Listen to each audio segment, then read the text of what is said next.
Le psychiatre fixa Philippe du regard et lui posa une question, à laquelle aucune ordonnance n'avait pu répondre en 5 ans. Qui est cette femme qui travaille chez vous, Philippe? Parce qu'elle accomplit en 3 minutes ce que mes médicaments n'ont pas réussi à faire en 3 ans. Philippe Dubois resta bouche bée. Lui, le patron de Pharma West, l'un des géants de l'industrie pharmaceutique en France, l'homme qui avait dépensé des centaines de milliers d'euros pour les meilleurs spécialistes du pays pour son fils, n'avait aucune idée que la réponse à ses prières était là, en train de nettoyer sa cuisine depuis 8 mois. Cette histoire ne devrait pas exister. Et pourtant, elle existe. Et ce que vous allez entendre dans les prochaines minutes va remettre en question tout ce que vous croyez savoir sur la médecine, sur l'amour, et sur ceux qui ont vraiment le pouvoir de guérir. Si jamais vous avez eu l'impression que le monde s'écroulait autour de vous sans raison apparente, si votre cœur a battu si fort que vous avez cru mourir, si vous avez ressenti une terreur absolue sans savoir pourquoi, alors cette histoire est pour vous. Lucas Dubois avait 14 ans quand sa vie a basculé. À jamais, c'était le meilleur nageur junior de la région Provence. Il battait des records, il collectionnait les trophées, et il avait un avenir brillant, que tout le monde pouvait entrevoir. Ses entraîneurs parlaient des Jeux Olympiques. Ses camarades l'admiraient. Son père, Philippe, planifiait déjà comment soutenir sa carrière professionnelle. Le jour du championnat régional, Lucas était dans les vestiaires, se préparant pour la course la plus importante de sa vie, jusqu'à présent. Il s'était entraîné pendant 2 ans pour ça. Il connaissait chaque brasse, chaque respiration, chaque seconde nécessaire pour gagner. Et alors, c'est arrivé.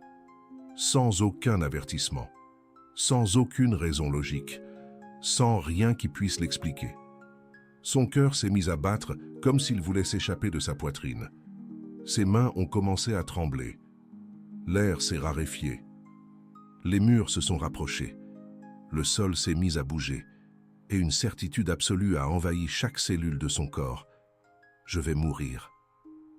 Ces 3 mots se sont répétés dans sa tête pendant les 23 minutes suivantes. 23 minutes qui ont semblé durer 23 heures.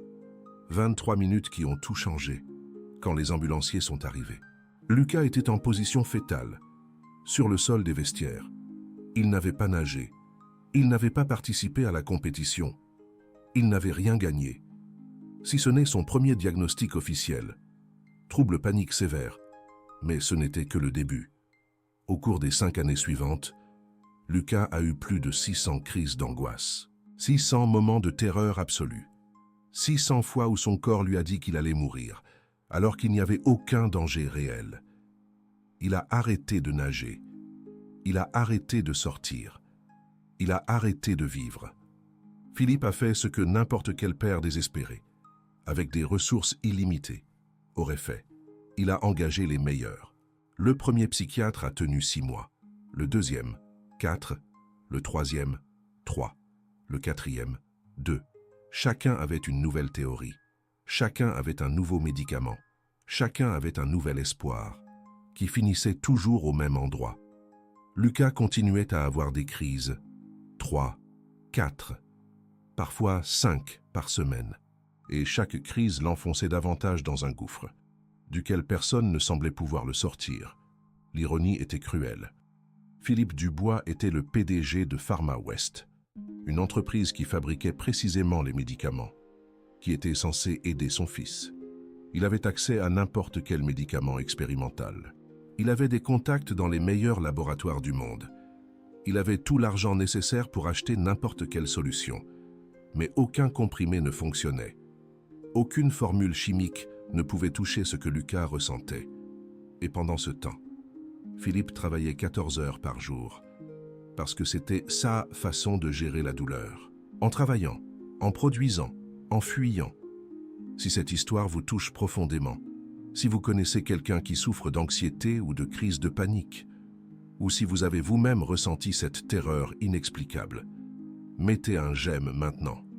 Non pas parce que je vous le demande, mais parce que ce sujet doit cesser d'être un tabou. Et chaque j'aime est un pas dans cette direction.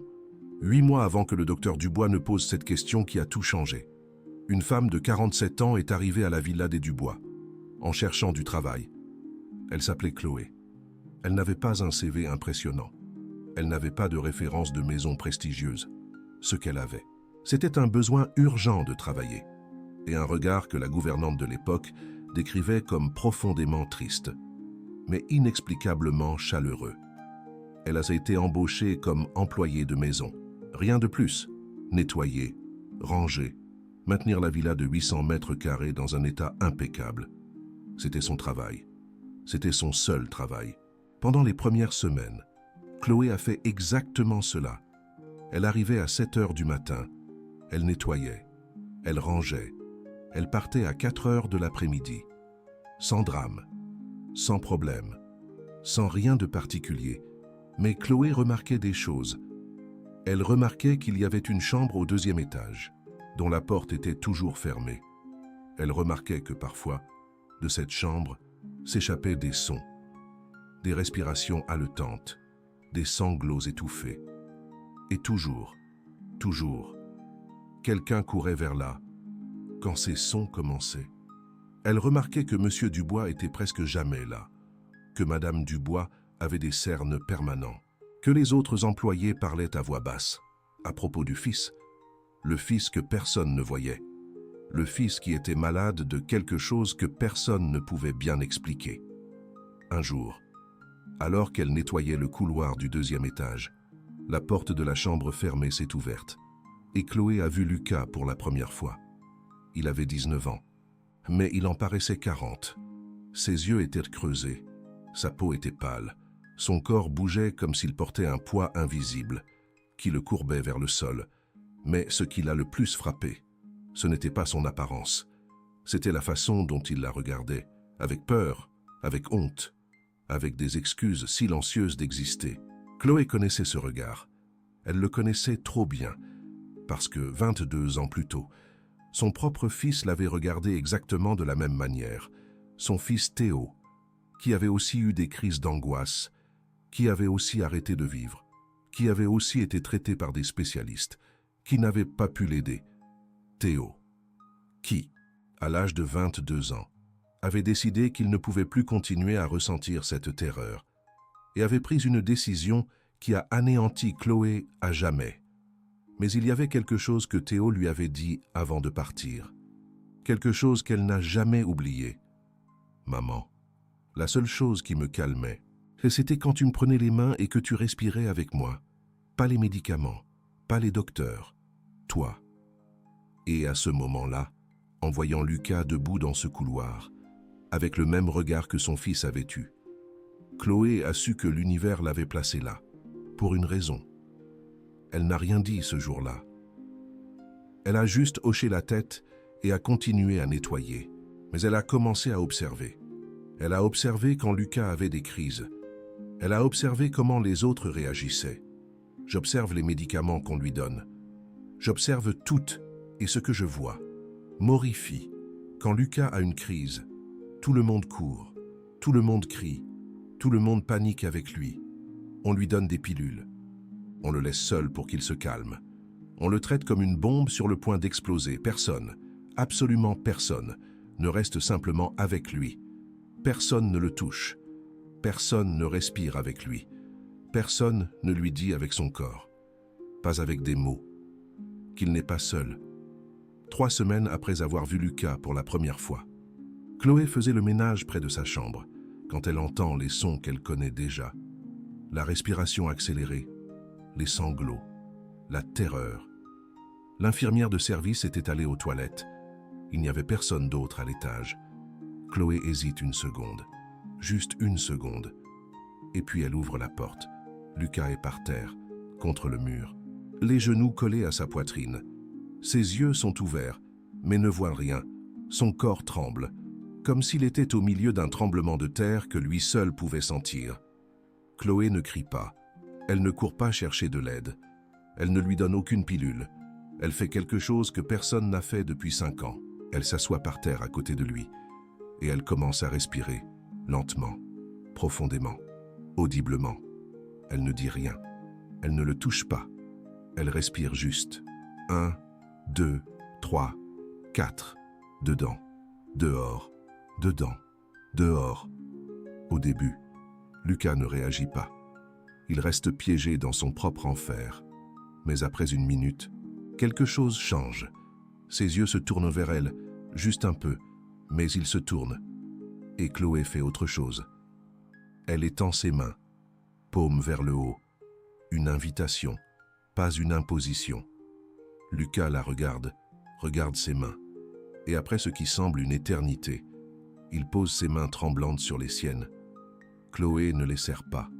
Elle les tient juste, fermes, chaudes, présentes, et elle continue à respirer.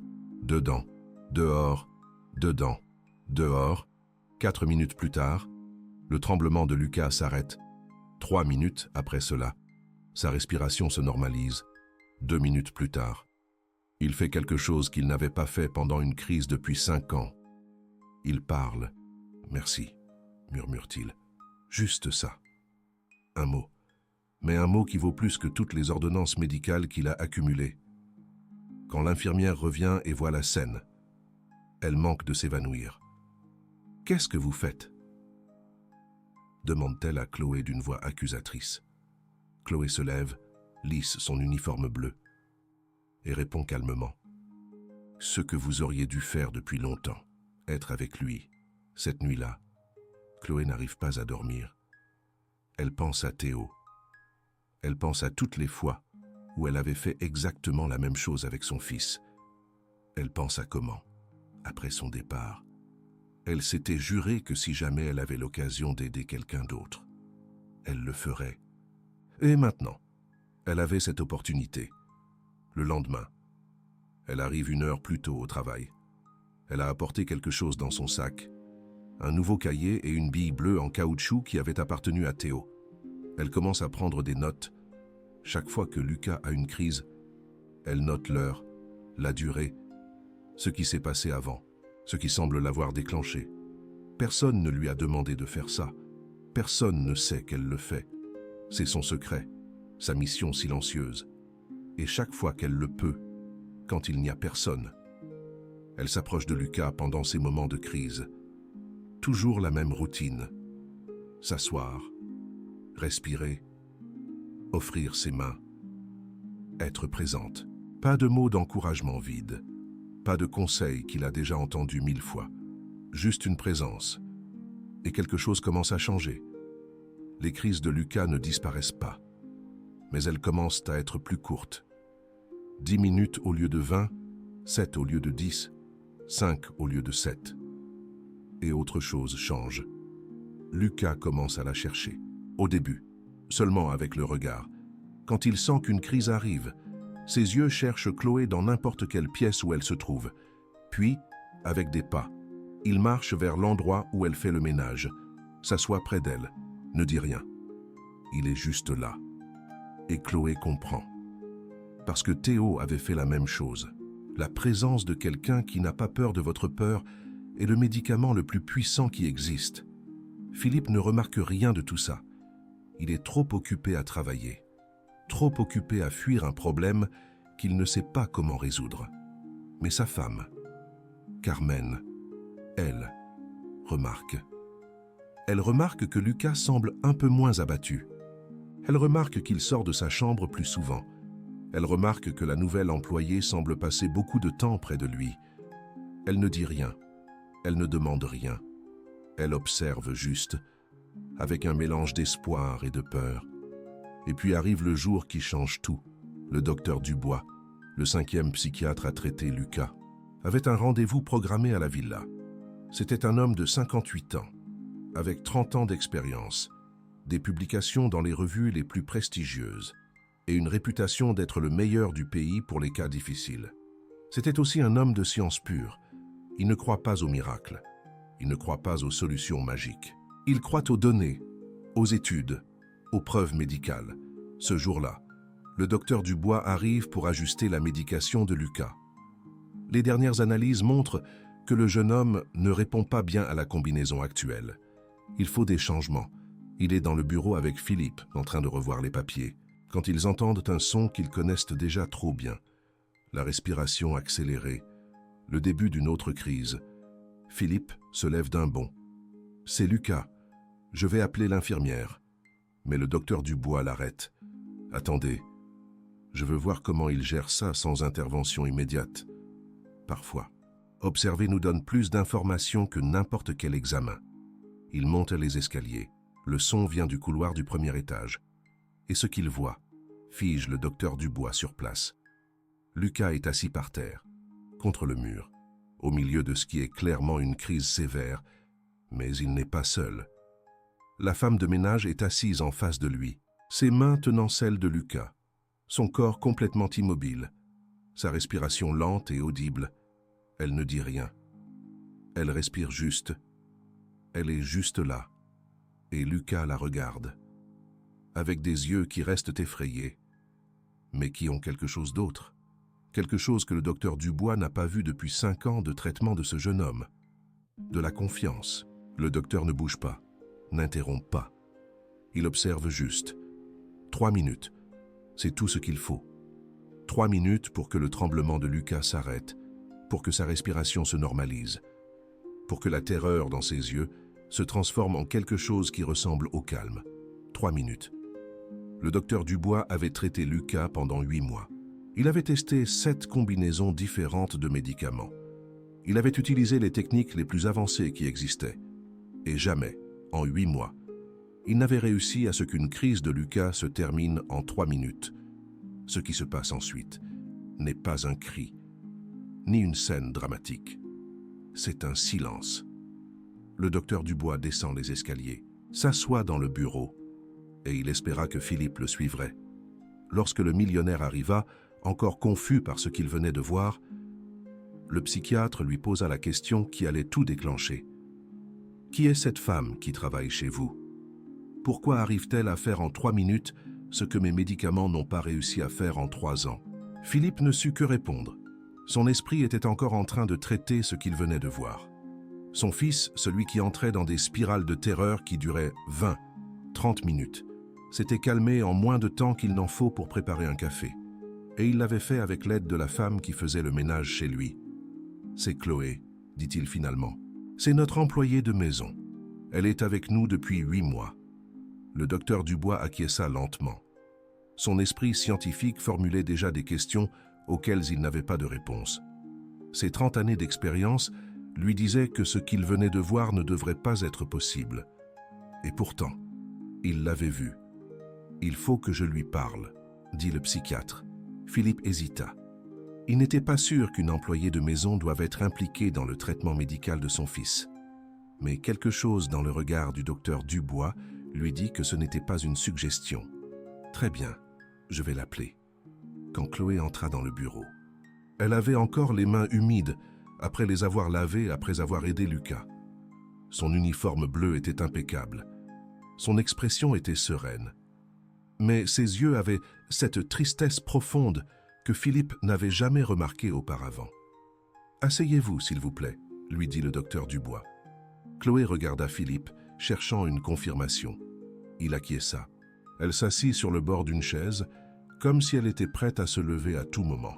« Ce que vous avez fait là-haut, » commença le psychiatre. « Ce n'est pas quelque chose qu'on apprend dans un livre. Ce n'est pas quelque chose qu'on enseigne à l'école. D'où cela vous vient-il » Chloé garda le silence pendant un moment.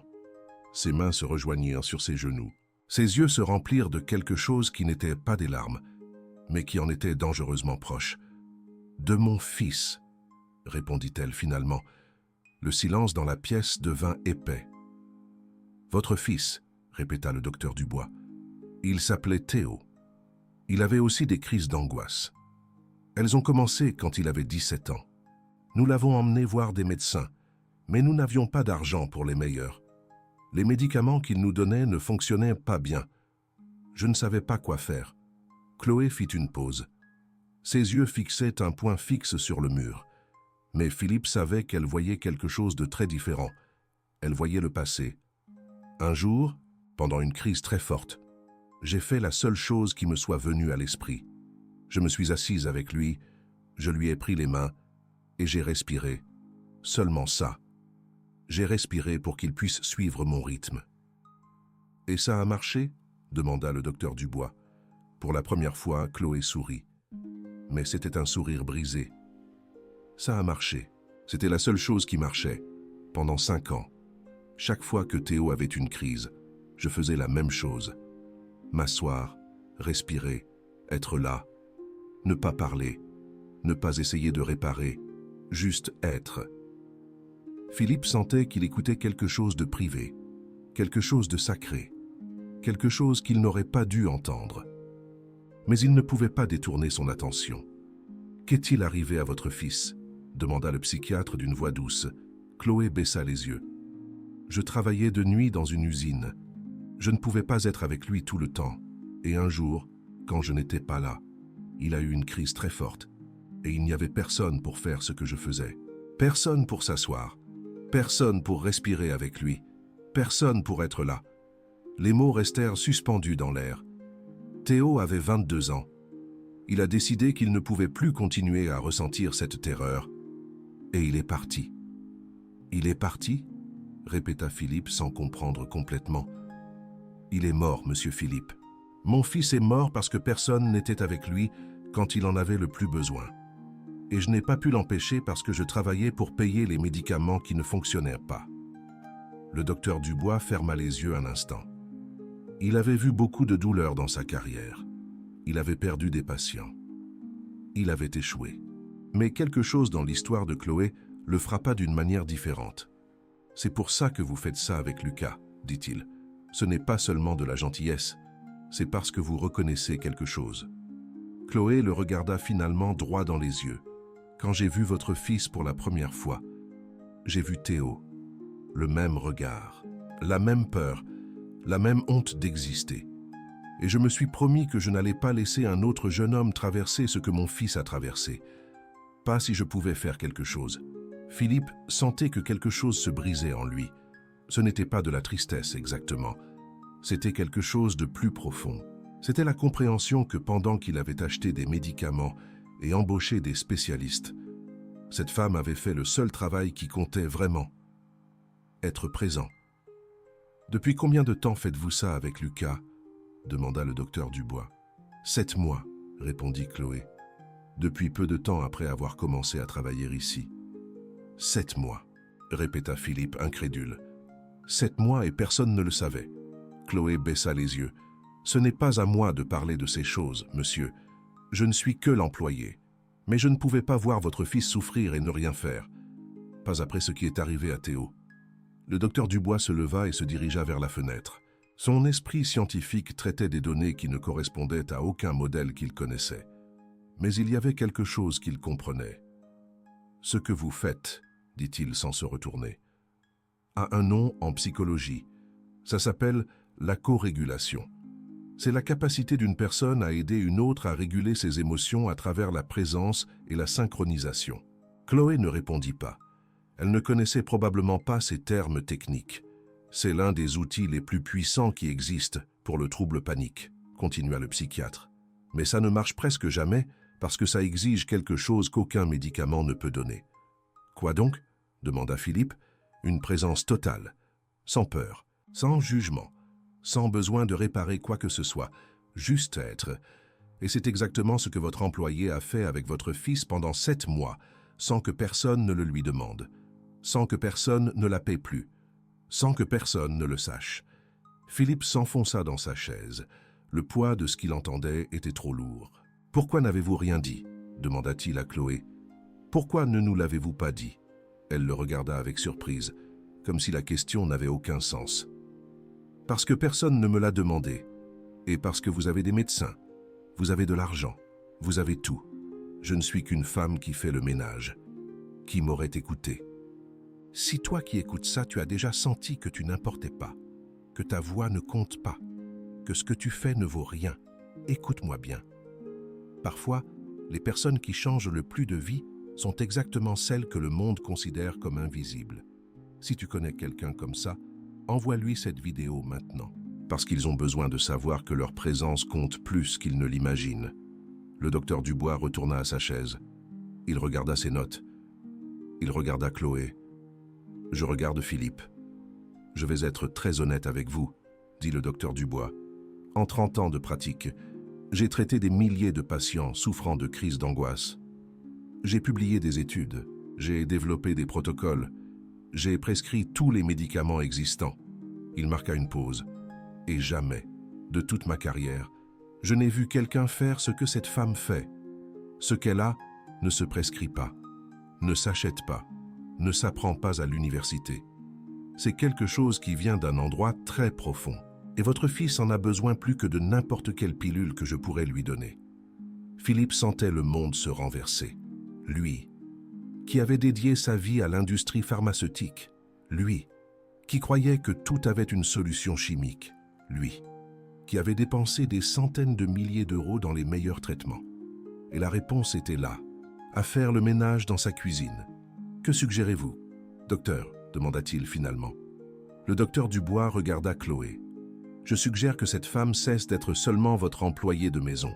Je suggère qu'elle fasse officiellement partie de l'équipe de soins de Lucas, non pour remplacer le traitement médical, mais pour le compléter avec quelque chose qu'aucun médicament ne peut donner. » Chloé secoua la tête. « Je ne suis pas infirmière. Je n'ai pas fait d'études. Je ne connais rien à la médecine. » « Vous n'avez pas besoin de connaître la médecine, » répondit le psychiatre. « Vous avez besoin de savoir être présente, et ça, madame, vous le savez mieux que n'importe quel professionnel que j'ai rencontré dans ma vie. » Philippe se leva. « Chloé, » dit-il, pour la première fois en utilisant directement son prénom, « combien vous payons-nous par mois ? 1 000 euros, monsieur. À partir d'aujourd'hui, vous gagnez 3 000 euros, et votre travail n'est plus de nettoyer cette villa. Votre travail est d'être auprès de mon fils. » Chloé le regarda sans pouvoir croire ce qu'elle entendait. « Mais monsieur, je ne... Mon fils a failli partir comme le vôtre, » l'interrompit Philippe. « Pas parce qu'il le voulait, mais parce qu'il n'y avait personne qui fasse ce que vous faites. Vous lui avez donné en 7 mois ce que je n'ai pas pu lui donner en 5 ans. Et ça n'a pas de prix. » Les larmes que Chloé avait retenues pendant toute la conversation commencèrent finalement à couler. « Je ne veux pas d'argent, » dit-elle. « Je veux juste que Lucas aille bien. Parce que s'il va bien, alors Théo n'est pas mort en vain. Alors tout ce que j'ai appris en le soignant a servi à quelque chose. » Le docteur Dubois s'approcha d'elle. « Madame Chloé, ce que vous avez est un don né de la douleur la plus grande qu'une mère puisse ressentir. Et ce don est en train de sauver un jeune homme qui était perdu. Acceptez cette reconnaissance, pas pour vous, pour Théo, parce que c'est exactement ce qu'il aurait voulu. » Chloé regarda le psychiatre, regarda Philippe, et finalement, elle acquiesça. « Je le ferai, » dit-elle, « mais avec une condition. » « Laquelle ? Que personne ne dise à Lucas que je suis ici pour lui, qu'il continue de penser que je suis la femme de ménage, parce qu'au moment où il saura que je suis ici comme sa soignante, il aura l'impression d'être un fardeau, et ce sentiment est exactement ce qui déclenche ces crises. » Le docteur Dubois sourit pour la première fois depuis qu'il était arrivé. « Madame, vous venez de montrer plus de compréhension de la psychologie de la panique que beaucoup de mes collègues avec doctorat. Marché conclu. » Et ainsi commença une nouvelle étape. Chloé continua d'arriver à 7 heures du matin, continua de porter son uniforme bleu, continua de nettoyer, de ranger, d'entretenir la maison. Mais maintenant, son vrai travail était autre. Elle tenait un carnet où elle notait tout. Chaque crise de Lucas, l'heure, la durée, ce qui s'était passé avant, ce qui semblait fonctionner, ce qui ne fonctionnait pas. Elle rapporta plus de choses de chez elle. Une bille en caoutchouc bleu qui avait appartenu à Théo, un enregistreur vocal, un livre de techniques de respiration qu'elle avait trouvé dans une bibliothèque publique des années auparavant. Et le plus important, elle apporta sa présence.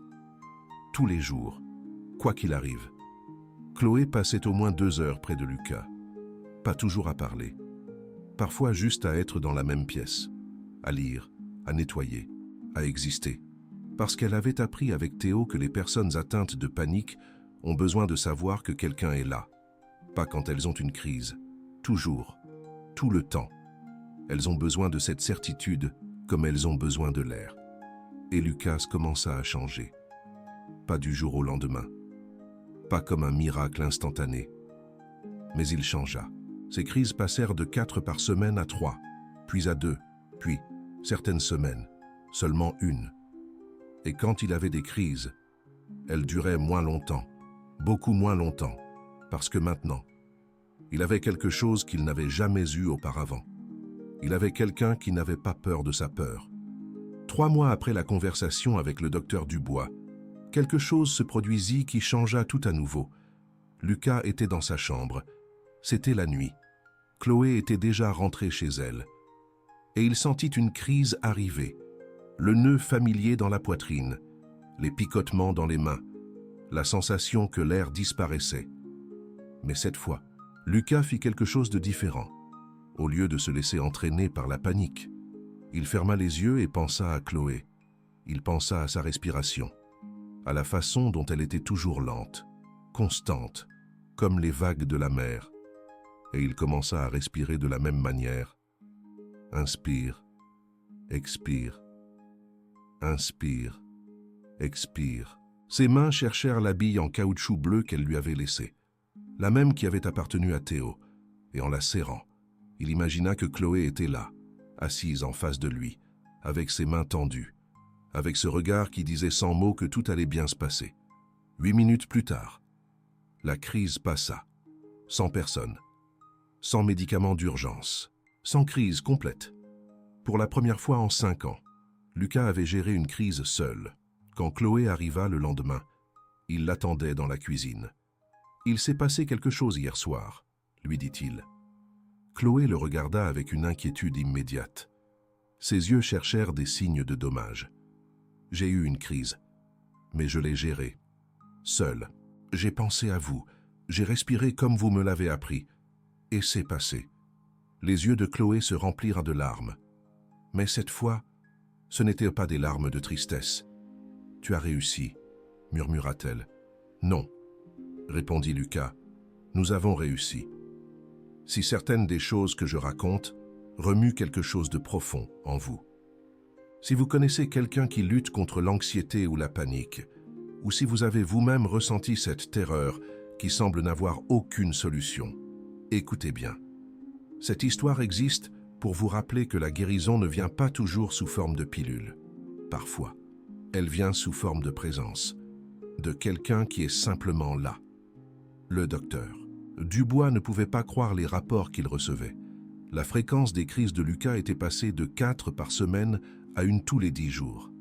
La durée moyenne était passée de 25 minutes à moins de 10. Et pour la première fois en 5 ans, le jeune homme montrait des signes de vouloir se réintégrer dans la vie. Il avait commencé à sortir de sa chambre de son propre gré. Il avait demandé à voir un vieil ami. Il avait mentionné, très timidement, la possibilité de recommencer à nager. Lors de sa visite suivante à la villa, le psychiatre demanda à voir Chloé seule. « J'ai besoin de comprendre quelque chose », lui dit le docteur Dubois. « Je soigne des patients depuis 30 ans, j'ai tout vu, mais je n'ai jamais vu une amélioration aussi rapide dans un cas aussi sévère. Qu'est-ce que vous faites exactement ?» Chloé réfléchit un instant avant de répondre. « Je ne fais rien de spécial, docteur. Je suis juste là. Quand il a peur, je ne fuis pas. Quand il tremble, je n'ai pas peur. Quand il sent qu'il va mourir, je lui montre avec mon corps qu'il ne va pas mourir. C'est parce que moi, je suis calme. Et si je suis calme, alors le danger ne peut pas être réel. » Le docteur Dubois acquiesça lentement. C'est exactement de la co-régulation. Le système nerveux d'une personne calme peut calmer le système nerveux d'une autre personne en panique. Mais cela exige quelque chose que presque personne ne peut faire. Quoi donc? Ne pas avoir peur de la peur de l'autre. La plupart des gens, quand ils voient quelqu'un en panique, paniquent aussi. C'est contagieux, mais vous non. Vous restez comme un roc. Et cela permet à Lucas d'utiliser votre calme comme encre. Chloé baissa les yeux. J'ai appris avec Théo, au début. Moi aussi j'avais peur quand il avait ses crises. Je courais, je pleurais. Je lui disais de se calmer, comme si c'était quelque chose qu'il pouvait contrôler. Mais ça ne faisait qu'empirer. Qu'est-ce qui a changé? Un jour, après une crise très forte, Théo m'a dit quelque chose que je n'oublierai jamais. Il m'a dit « Maman, quand tu as peur, j'ai encore plus peur.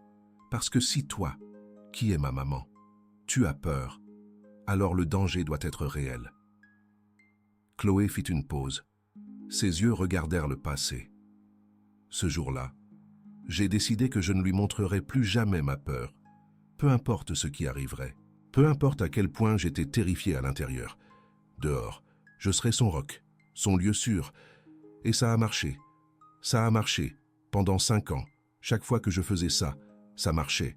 Le problème, c'est que je ne pouvais pas être avec lui tout le temps. Je devais travailler. Je devais payer les factures. Et le jour où je n'étais pas là, sa voix se brisa. Le docteur Dubois lui laissa un moment. « Madame Chloé, ce que vous avez découvert par instinct est quelque chose que la science commence à peine à comprendre. Le pouvoir de la présence humaine pour réguler le système nerveux. Vous n'avez pas de diplôme, mais vous avez quelque chose de plus précieux. Vous avez une expérience transformée en sagesse. » Chloé le regarda. « Alors pourquoi les docteurs n'enseignent-ils pas ça aux gens? Pourquoi tout ce ne sont que des pilules et encore des pilules ?» Le psychiatre soupira. « Parce que les pilules, ça se vend. Parce que les pilules, c'est plus facile à mesurer. Parce que le système médical ne sait pas comment prescrire la présence. Il n'y a pas de code de facturation pour être avec quelqu'un sans peur. C'est injuste, c'est la réalité. Mais des cas comme le vôtre et celui de Lucas sont en train de changer ça. Petit à petit. Il y a des études maintenant, des recherches, des gens qui commencent à comprendre que le cerveau humain n'a pas été conçu pour guérir seul. Il a été conçu pour guérir en connexion. » Chloé acquiesça. « Mon fils m'a appris ça, avec sa vie et avec sa mort. » 4 mois plus tard, Philippe rentra à la maison plus tôt, non pas parce que quelque chose de mauvais était arrivé, mais parce que quelque chose de bon était en train de se passer. Lucas lui avait envoyé un message. Un message que Philippe lut 3 fois pour s'assurer qu'il était réel. « Papa, je vais aller à la piscine du club, juste pour voir. Pas pour nager encore, mais je veux voir. » Philippe faillit avoir un accident de voiture à cause de l'émotion. Son fils n'avait pas mis les pieds dans une piscine depuis 5 ans. Il n'avait même pas voulu voir l'eau. Chaque fois que quelqu'un mentionnait la natation, ses yeux s'éteignaient et il s'enfermait dans sa chambre. Et maintenant, il voulait aller voir. Quand il arriva à la maison, il trouva Lucas à l'entrée, vêtu de vêtements normaux, pas d'un pyjama. Des vêtements normaux, et à ses côtés, Chloé, avec son uniforme bleu, avec son sac où elle rangeait le cahier, la balle anti-stress, et tout le reste. « Je peux y aller ?» demanda Chloé en regardant Philippe. Philippe faillit rire de la question. « Bien sûr que vous pouvez y aller. Vous allez où mon fils va ?» Le club était à 15 minutes de la maison. Pendant tout le trajet, Chloé était assise sur le siège arrière à côté de Lucas. Il ne parlait pas. Elle était juste là. Sa présence était suffisante. Quand ils arrivèrent et que Lucas vit la piscine, il s'arrêta. Philippe retint son souffle. Chloé ne bougea pas. L'eau brillait sous le soleil. Elle sentait le chlore. Le bruit des brasses des autres nageurs remplissait l'air. Lucas ferma les yeux. Et Philippe vit quelque chose qui le détruisit et le reconstruisit en même temps. Il vit son fils respirer, lentement, profondément, exactement comme Chloé lui avait appris. Il vit ses mains chercher la balle anti-stress dans sa poche. Il vit son corps trembler légèrement mais ne pas s'effondrer. Et il vit Chloé, à 3 pas de distance, respirer au même rythme, comme un miroir, comme une encre, comme un phare dans la tempête. 2 minutes passèrent, 3, 4. Et alors, Lucas ouvrit les yeux. « Je ne vais pas nager aujourd'hui, » dit-il, « mais je vais revenir, et un jour, je vais entrer dans l'eau. » Philippe ne put se retenir. Il embrassa son fils comme il ne l'avait pas embrassé depuis des années, comme s'il voulait récupérer tout le temps perdu dans ce seul moment. « Merci » murmura-t-il à Lucas. Mais Lucas secoua la tête. « Ne me remercie pas, moi, papa. Remercie-la, elle. » Et il montra Chloé du doigt, la femme qui nettoyait sa maison, la femme qui gagnait 20 000 € par an. la femme qui avait perdu son propre fils et avait transformé cette douleur en un don. La femme qui avait fait ce que des centaines de milliers d'euros en traitement n'avaient pas pu faire. Philippe s'approcha de Chloé. Et pour la première fois, le millionnaire qui avait construit un empire pharmaceutique s'agenouilla devant une employée de maison. « Je ne sais pas comment vous payer ce que vous avez fait, » dit-il avec la voix brisée. Chloé le regarda avec tendresse. « Vous m'avez déjà payé, oui monsieur. Vous m'avez payé en me laissant être avec votre fils. Vous m'avez payé en me donnant l'opportunité de faire ce que je n'ai pas pu faire avec Théo. Mais je veux faire plus. Je veux que vous n'ayez plus jamais à vous soucier d'argent. Je veux que vous ayez une maison. Je veux que... » Chloé l'arrêta en levant une main. « Monsieur Castellanos, la seule chose que je veux, c'est continuer à venir ici tous les jours. Continuer à voir Lucas aller mieux. Continuer à savoir que ce que j'ai appris avec mon fils sert à quelque chose. » Elle fit une pause. « Et peut-être, si vous voulez vraiment aider, vous pourriez faire quelque chose de plus grand. » « Quoi donc ? » ?»« Former d'autres personnes. Leur enseigner ce que je sais, pour que d'autres jeunes comme Lucas n'aient pas à attendre qu'une personne comme moi apparaisse par hasard. » Philippe resta silencieux. Son esprit d'entrepreneur était déjà en train de traiter l'idée. Un programme, un protocole. Quelque chose qui pourrait se développer. Quelque chose qui pourrait aider des milliers de personnes. Et l'ironie, c'est que cela viendrait de la même entreprise qui fabriquait les médicaments qui n'avaient pas fonctionné. « Je vais le faire, » dit-il finalement. « Je vous le promets. » Chloé sourit. Alors, Théo n'est pas mort en vain. 1 an après ce jour à la piscine, beaucoup de choses avaient changé. Lucas avait recommencé à nager. Pas en compétition. L'idée de gagner des médailles ou de battre des records ne l'intéressait plus. Mais il nageait 3 fois par semaine, par plaisir, pour se soigner, pour la simple joie de sentir l'eau, caresser sa peau. Ses crises d'angoisse n'avaient pas complètement disparu. Il en avait encore une toutes les 3 ou 4 semaines, mais maintenant, il savait les gérer. Il savait qu'il n'allait pas mourir. Il savait que ça passerait. Et ça, plus que n'importe quel médicament, lui avait rendu la vie, une nouvelle vie. Sa médication avait diminué de 60%. Le docteur Dubois avait documenté tout le cas et écrivait un article pour une revue médicale. Un article qui parlait de co-régulation, de présence, de ce qu'il appelait la médecine invisible. Philippe avait tenu sa promesse. Pharma West avait lancé un programme pilote. 100 personnes formées aux techniques que Chloé avait développées avec Théo et perfectionnées avec Lucas. 100 personnes qui travaillaient maintenant comme accompagnantes de patients souffrant de troubles anxieux. Le programme s'appelait Projet Présence, et Chloé en était la directrice. Elle qui n'avait jamais terminé le lycée, elle qui avait travaillé comme femme de ménage toute sa vie, elle qui avait perdu son fils, et transformé cette douleur en raison d'être, une raison d'être. Maintenant, elle enseignait à des médecins et des infirmières ce qu'aucune université ne leur avait appris. Le pouvoir de simplement être là. Lucas a insisté pour connaître toute l'histoire de Théo. Un jour, assis à côté de Chloé dans le jardin de la maison, il lui a demandé de tout lui raconter, chaque détail, chaque moment, chaque souvenir. Et Chloé l'a fait. Elle lui a parlé d'un enfant qui aimait les étoiles et rêvait de devenir astronome, d'un adolescent qui, un jour, a commencé à avoir des crises que personne ne comprenait, d'années de lutte, de médecins, de médicaments qui ne fonctionnaient pas. Elle lui a raconté les nuits qu'elle passait assise à ses côtés, à respirer, à le retenir quand le monde s'effondrait. Elle lui a raconté la nuit où elle n'était pas là, et le lendemain matin, le matin suivant. Lucas a pleuré, pas pour lui, pour Théo, pour ce jeune homme qu'il n'avait jamais connu, mais qui, d'une certaine manière, avait sauvé sa vie depuis l'au-delà. « Je suis désolé, Ouin, dit-il finalement. « Pourquoi es-tu désolé ?»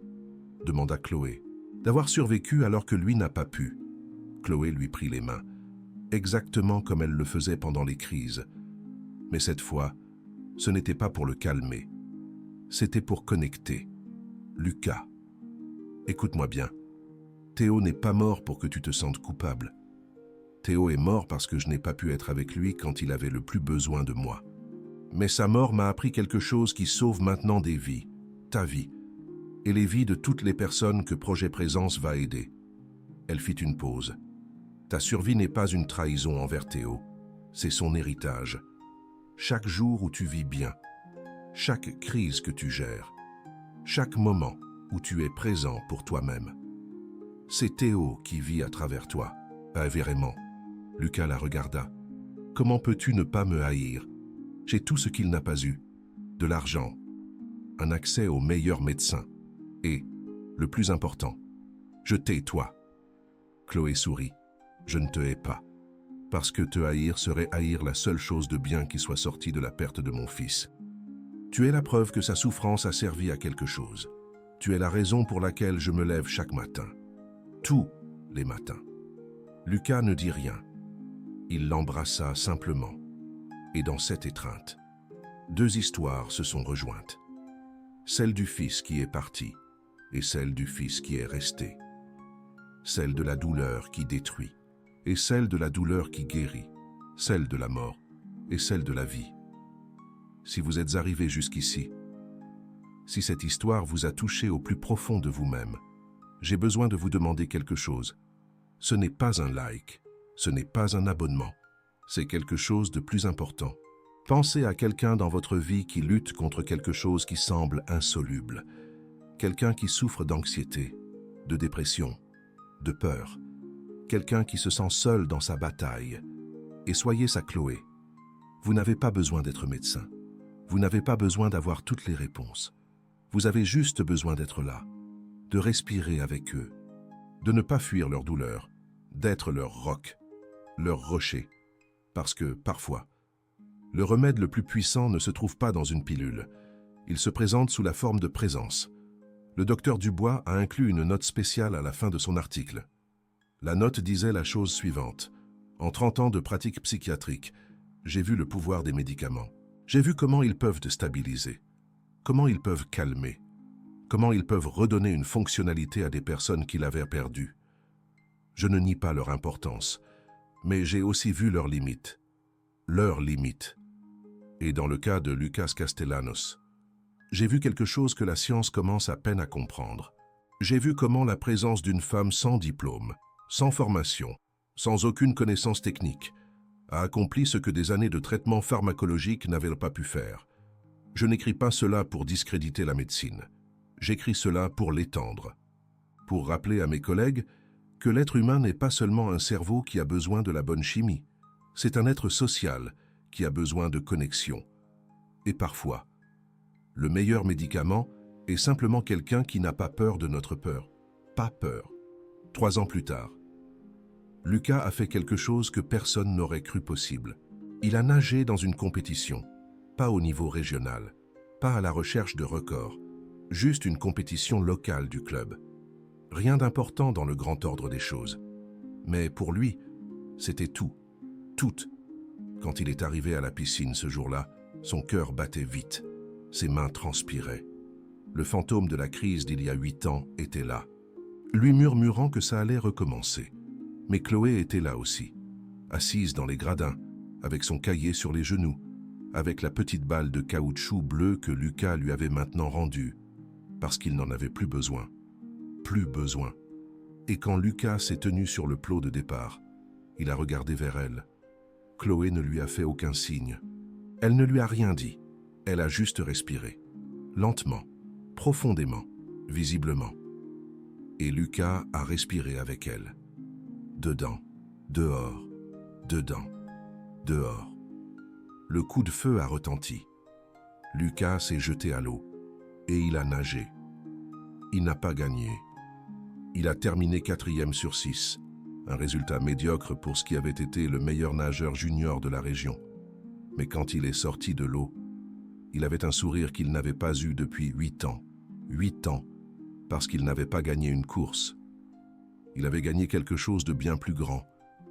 Il avait gagné la bataille contre sa propre peur. Philippe était dans les gradins, pleurant comme il n'avait pas pleuré depuis qu'il était enfant. Un enfant. Carmen était à ses côtés, accrochée à son bras, n'en croyant pas ses yeux.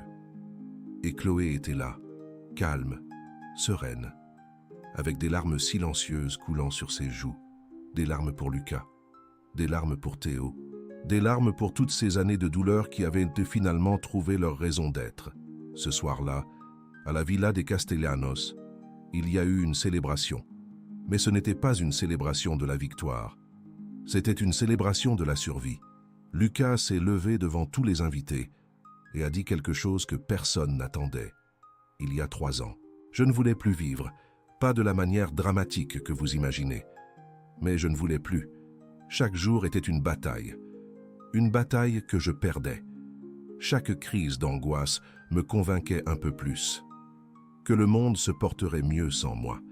Le silence se fit dans la pièce. Et puis, Chloé est arrivée, une femme, qui avait perdu son propre fils à cause de ce que je ressentais. Une femme qui avait toutes les raisons du monde de fuir la douleur. Mais au lieu de ça, elle s'est assise à mes côtés. Elle a respiré avec moi. Elle m'a montré que je n'étais pas seul. Lucas regarda Chloé. Tu ne m'as pas sauvé parce que tu avais les réponses. Tu m'as sauvé parce que tu étais là. Et aujourd'hui, je suis vivant. Parce que quelqu'un a eu le courage de ne pas fuir ma peur. Chloé se leva et s'approcha de lui. Je n'ai besoin d'aucune médaille, dit-elle. Je n'ai besoin d'aucune reconnaissance. J'avais juste besoin de savoir que Théo n'était pas mort en vain. Et chaque fois que je te vois vivre, je le sais de tout mon cœur.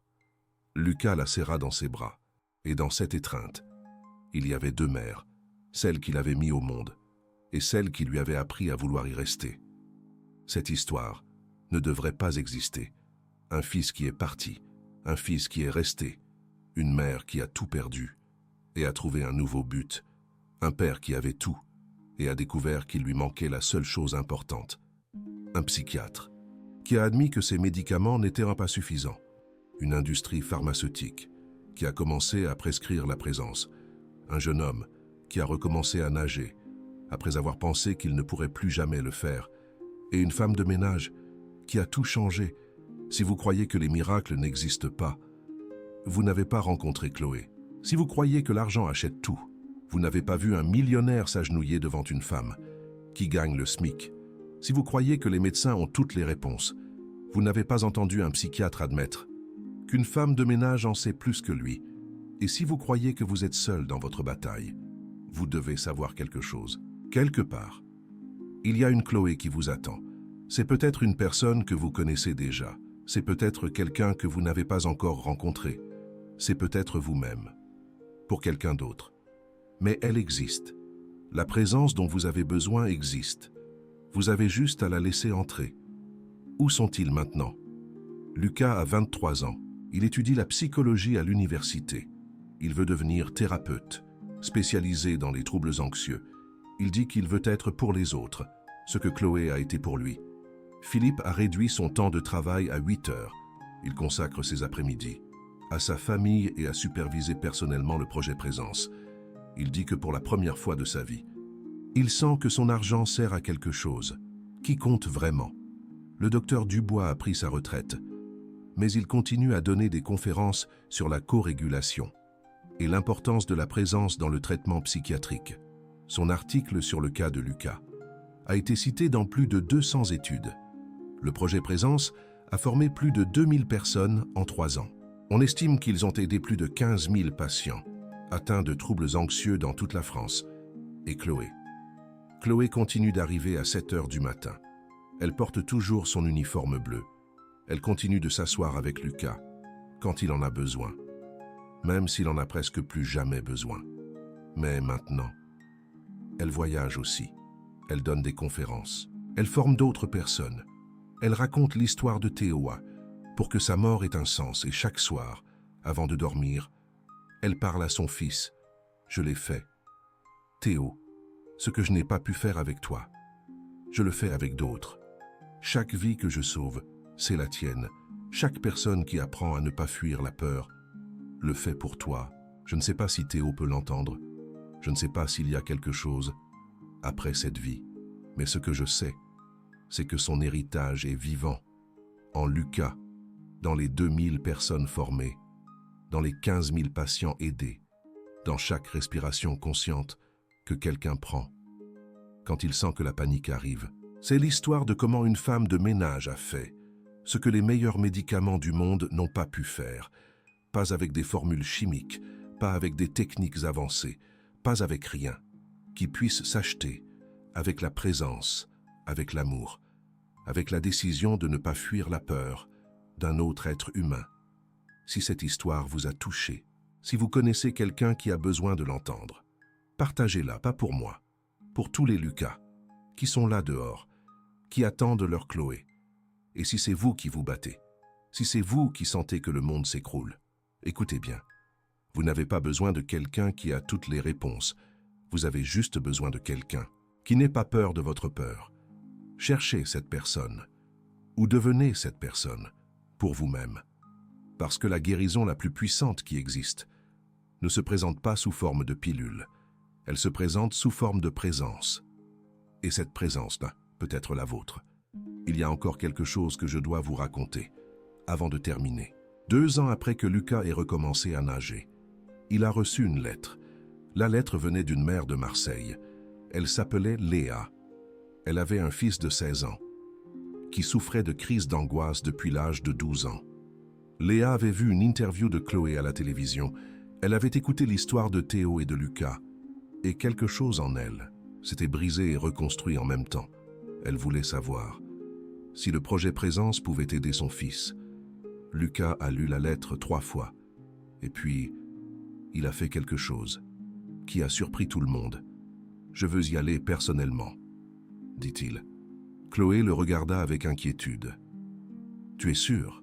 Marseille, c'est loin, et tu n'as jamais fait ça. C'est précisément pour ça que j'ai besoin de le faire.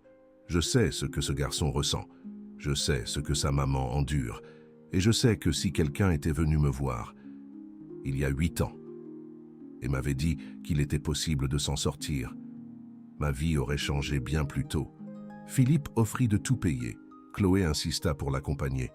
Le docteur Dubois leur donna du matériel pour travailler avec le jeune homme. Et ainsi, Lucas Castellanos, le fils du millionnaire, qui autrefois ne pouvait même pas sortir de sa chambre, voyagea à Marseille pour rencontrer un garçon qui était là où il avait été. Il s'appelait Romain. Il avait 16 ans, les yeux creux, la peau pâle, le même regard que Lucas avait eu, la même honte d'exister. Quand ils se sont rencontrés, Lucas n'a rien dit pendant un long moment.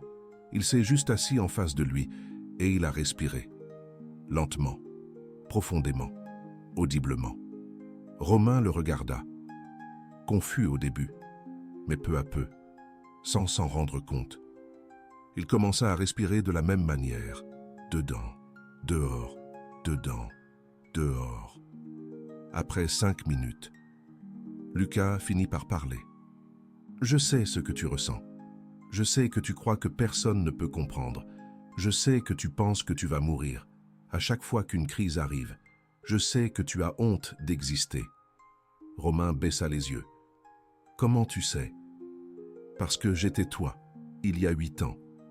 J'étais exactement toi. Et quelqu'un m'a appris que je n'avais pas à affronter ça seul. Quelqu'un m'a appris à respirer. Quelqu'un s'est assis avec moi quand tout le monde fuyait. Et ce quelqu'un m'a sauvé la vie. Qui ? Une femme de ménage, qui avait perdu son propre enfant à cause de la même chose que nous ressentions. Elle n'avait pas de diplôme, pas de formation. Elle avait seulement l'expérience de la douleur, transformée en sagesse. Philippe leva les yeux, et ça a marché. Lucas sourit. « Je suis là. Je respire. Je vis. Je nage même à nouveau. Alors oui, ça a marché. » Sophie, la mère de Philippe, était à la porte, pleurant silencieusement. Chloé s'approcha d'elle. « Il va aller bien, lui dit-elle. Pas du jour au lendemain, pas comme un miracle instantané, mais il va aller bien, parce qu'il a maintenant quelque chose dont il a besoin. » Quoi donc ? Quelqu'un qui n'a pas peur de sa peur. Cette visite dura 3 jours. Lucas enseigna à Philippe les techniques que Chloé lui avait enseignées. Chloé enseigna à Sophie ce qu'elle avait appris avec Théo. Le docteur Dubois, qui s'était joint par visioconférence, ajusta le traitement pharmacologique du jeune homme. Quand ils partirent, Philippe les embrassa tous les deux. « Merci, dit-il, pour la première fois depuis 4 ans. J'ai l'impression que quelqu'un me comprend. »« Tu n'as pas à nous remercier, répondit Lucas.